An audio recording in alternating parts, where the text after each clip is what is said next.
Hi everybody, welcome back to the channel. My name's Mike, this is Build and Tinker. Today we're looking at issues 35 to 38 of the 1966 Batmobile from DeAgostini Fanhome. It's a good day really because we're putting in some really chunky pieces. We've got all of the floor going in, so I think the model's going to really start to move along from this point. So let's get going.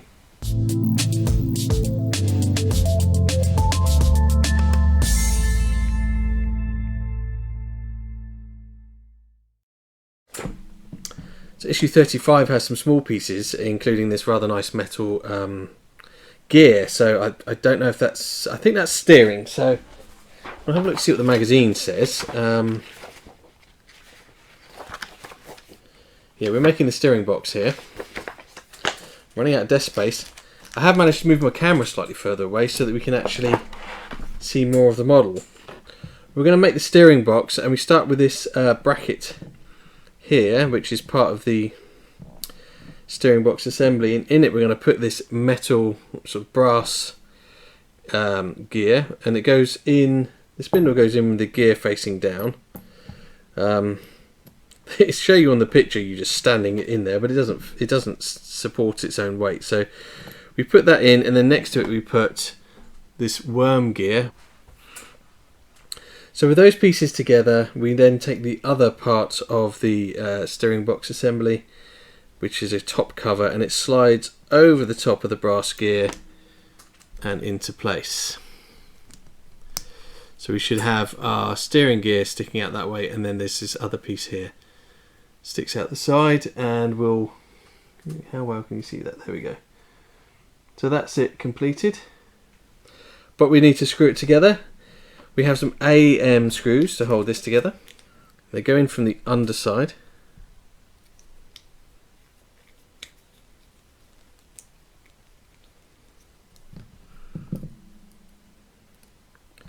Just two of those.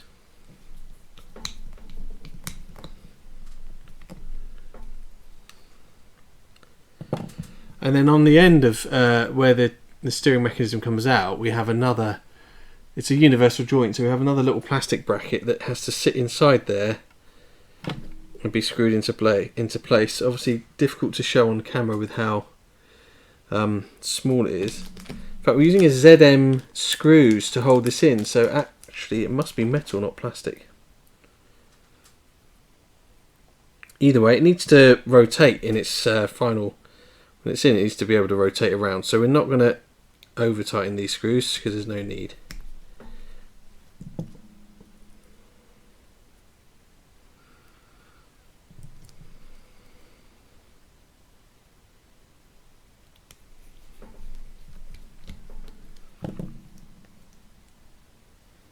Okay, I'll just back those out a little bit so they move freely. And then we have this piece here, which is a connector. Presumably it's going to connect up to the steering column at some point. One end is wider than the other, so it's the wider end that we are attaching to this steering box, again with ZM screws.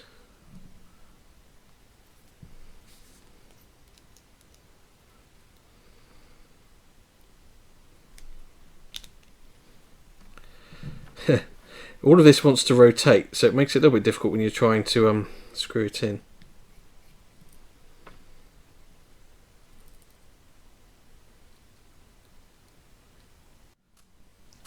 Okay, so that's all in place and everything moves. I've seen steering boxes like this on a few part works, and some are better than others if I'm honest. So hopefully this one will be a good one, it will move nice and smooth, but we'll see. So this needs to go to the left hand side of the engine. Obviously it's going to be on the driver's side, and we want the steering wheel connection is actually going to face down, and the connection into, sorry, the steering wheel connection faces out the back, so that must be this piece, and the brass piece that we saw before is facing down, and the whole thing goes just over here. You'll see there's two posts. I don't know how well you can see that, but there are two posts just about here for this to just sit over the top of, and then it will screw into place with some AM screws. So we'll get those screws out and just pop those in.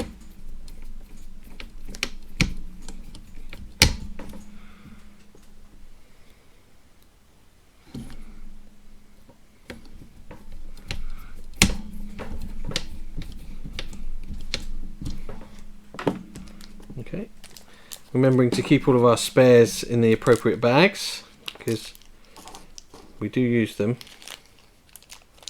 A couple of EMs here that have escaped, so let's put those back away as well. And then underneath the car, again we're going to need to turn it over. So where we've just installed the steering box here, you can see this brass piece, and there's a part from the steering mechanism that we did a few episodes ago, and that issues ago, that should sit over the top. Now this end is square, so it's only going to fit in if it's rotated to the correct orientation, and I can't quite see what that is right now from this angle. So we're just going to rotate the steering wheel end of this setup and see if we can't get the square to line up.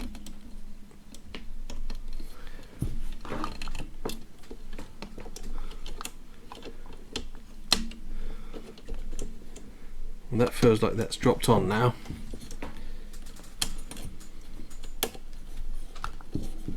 Yeah.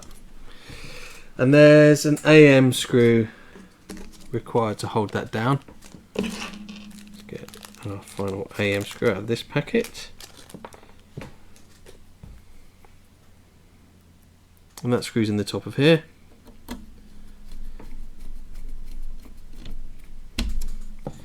We should now have, we've got no steering wheel, but so if I turn now the steering column, or what is going to be the steering column, you can see the front wheels are turning. There's not a massive amount of lock, but it's more for show than anything else. So we'll put that back on its wheels. And that brings us to the end of 35. 36 is again small pieces, but we're building up to being able to get this floor on. And this is all part of the drive shaft or prop shaft, depending on where you are in the world. We've got some parts of the shaft itself and a bracket to hold it in, a load of screws. These are all plastic pieces, so we're going to be gentle with them.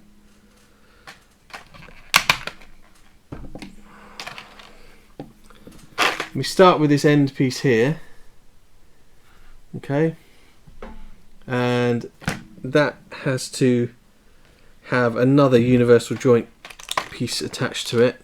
Oops. I might even just push the chassis back a little bit while we do this. AP screws for everything in this section, which makes it easy.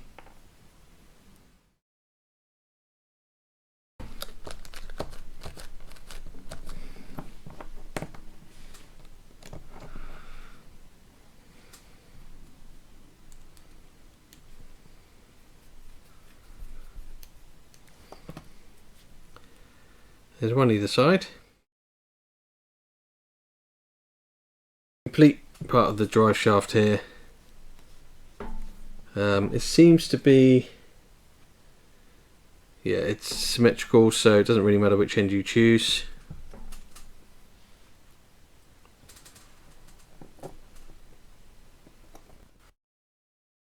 Okay, and then we need to put this bracket here, this circular one, we need to put that on here first before we do the next piece. So it's going to sit over the end of, where is it? It needs to sit over the end of here, just loosely, because it's our last opportunity to fit it. So we then take these two halves of a shaft, we're going to bring them together, put the bottom half which has got the screw holes in it.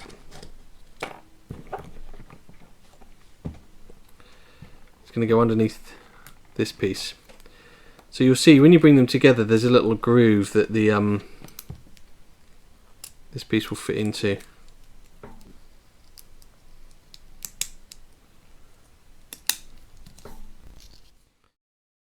So there we have our prop shaft, complete with the bracket sort of dangling in the middle at the moment.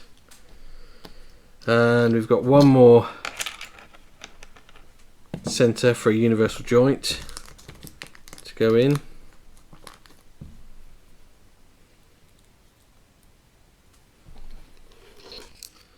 Okay.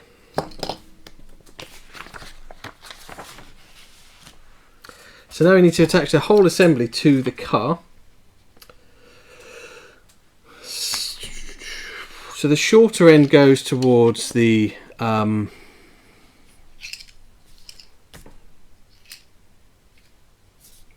the differential, and the longer end to the gearbox. And I just put this universal joint on the wrong end, so let's undo that again.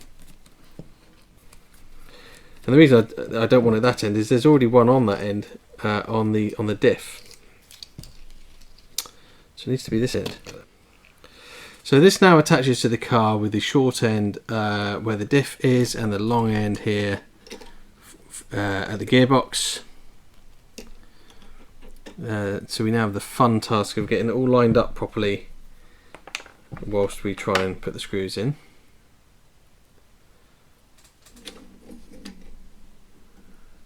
But it's a bit easier to hold it when it's all together and it's a bit larger.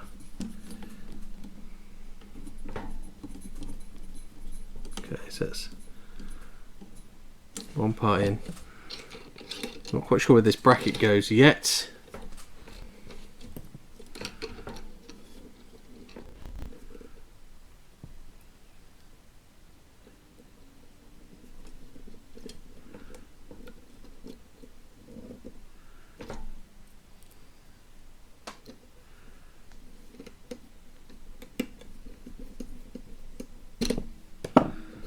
Okay, it's one in, and we'll do the last one.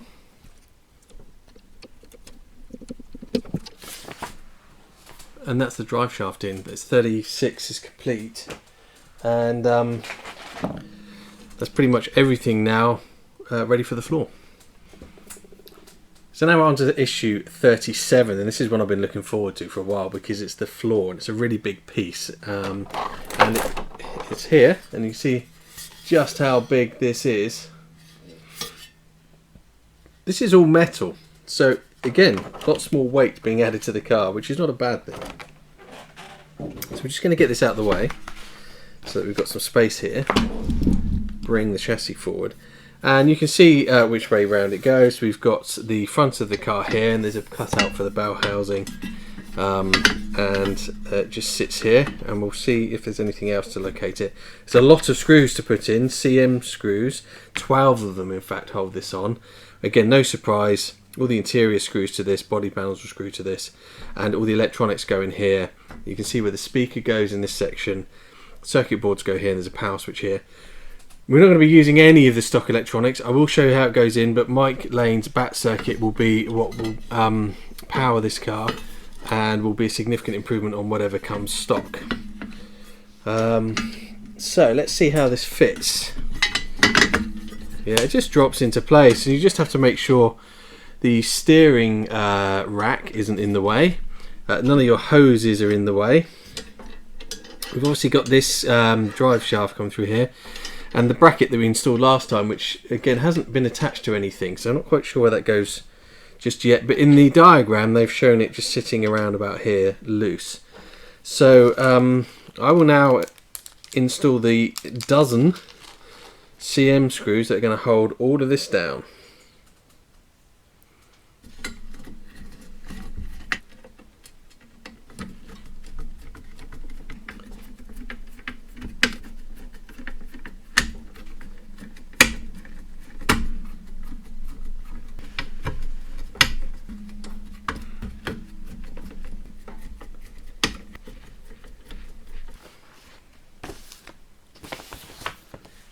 And with all 12 screws in place, that's issue 37 finished and a really nice big chunk of the car attached. And I love it when you get these big pieces in, because more of it starts to take shape and you can really see how it's going to look when it's done. Obviously a long way to go yet. It's the body panels that are really going to make this car, but great to have this piece in. Let's get on with our final issue today, issue 38. Issue 38 delivers the last part of the underside of the car. It's a plastic piece and it fits into this void here. And by the looks of it, it's also what we're going to attach this bracket to. So we start, I'm going to make sure this bracket is installed. Which way up do we want it to be? Okay, it's going to, I want this bracket to be rotated so that it's facing the right way, which I think is what that will be. It's going to come to this end. So might as well get that in the right place. And this just drops over.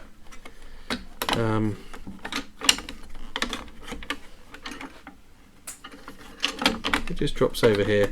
The bracket here is getting in the way slightly. I think that will sort itself out once it's screwed down.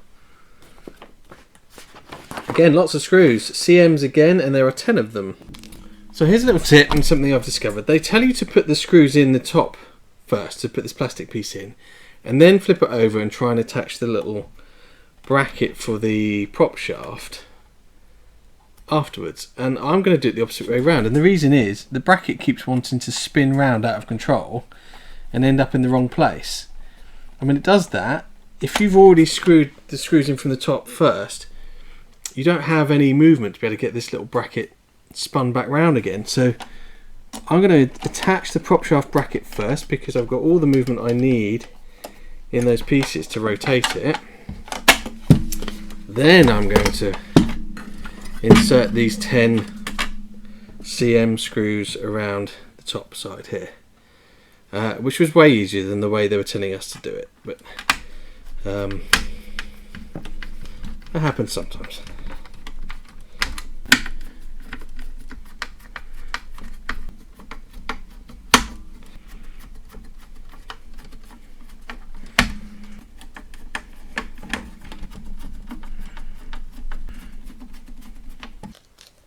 Great, so that's all complete now. Issue 38 done. We have our floor pan with the cover here, and if we flip that over, you'll be able to see that we've got the underside of the car complete with the, this is obviously where the battery box lid's going to be, nice and out of the way. You're never going to see the underside of the car, so it doesn't really matter that you've got a battery box, and it's a great convenient place to have access to batteries or power mods or whatever's going to go in there. So that's great. Looks good and is now ready for whatever comes next. So thank you very much for watching. I really hope you enjoyed it. I hope your builds are going well. Please do remember to subscribe. Less than 10% of my viewers are subscribed, so really I would appreciate it if you click that button. It costs you nothing and it helps me with channel promotion. So if you did enjoy it, then please click that button, and I look forward to seeing you at the next video. Have a great day. Take care.